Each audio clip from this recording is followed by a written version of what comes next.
Hello everyone, welcome back to Chronicle of Society.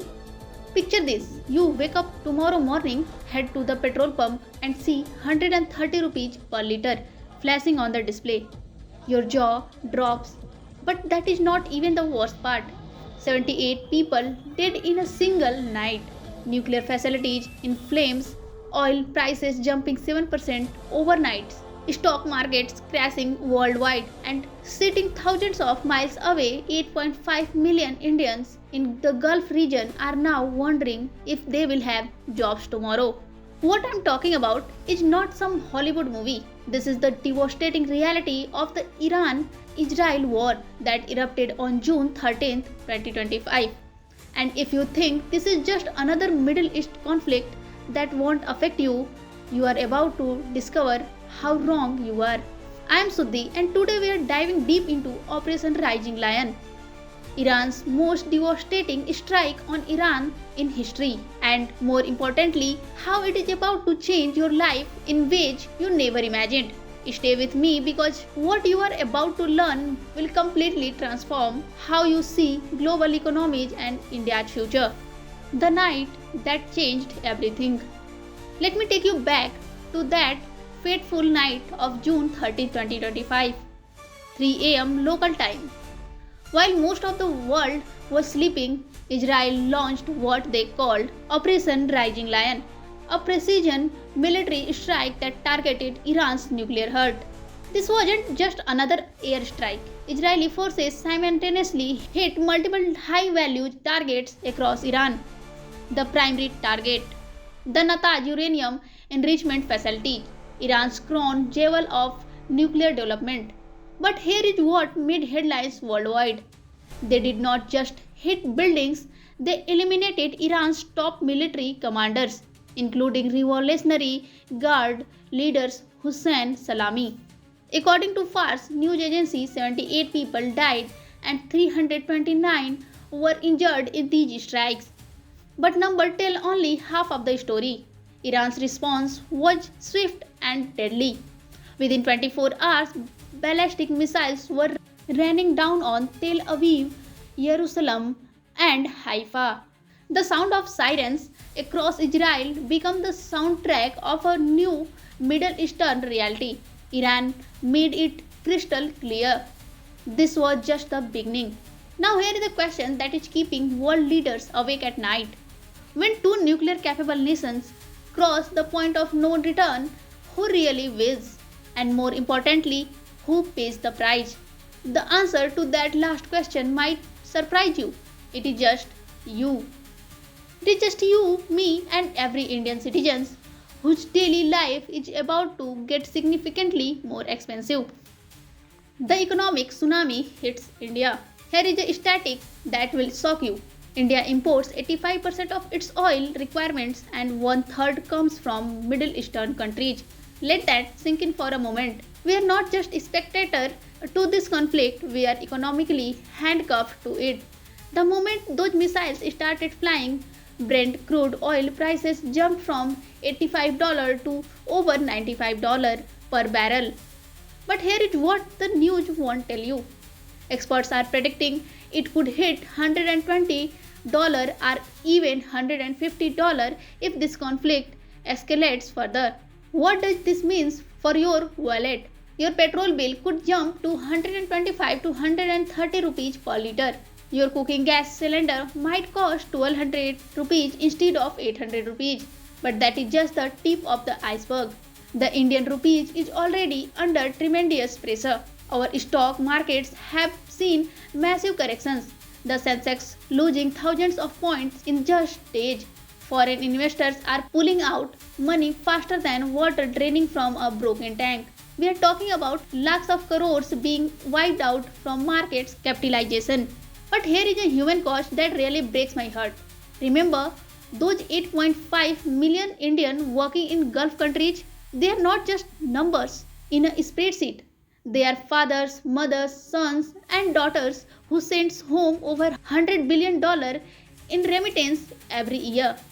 Many are already facing job uncertainty as companies in the region suspend operations. And this brings me to a question. I want you to really think about it.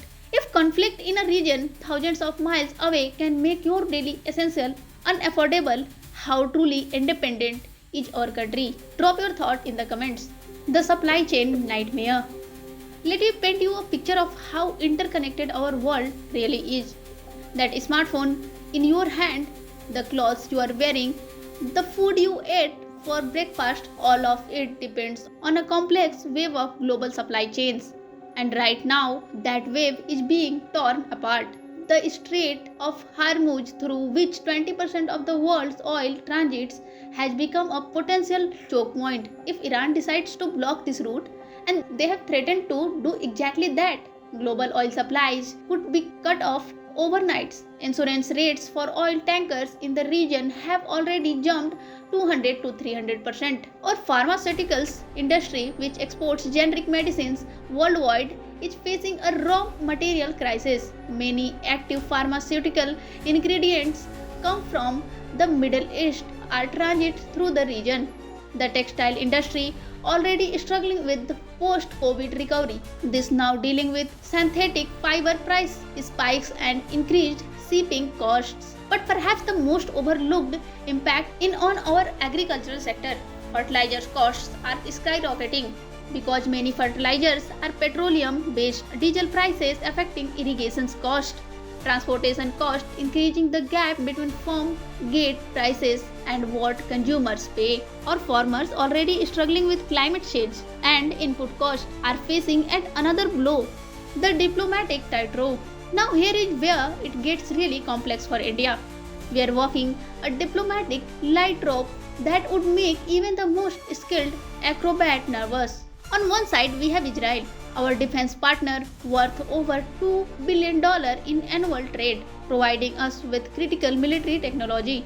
On the other side, there is Iran, historically our energy partner and the key to our Charbahar port project that connects us to Central Asia.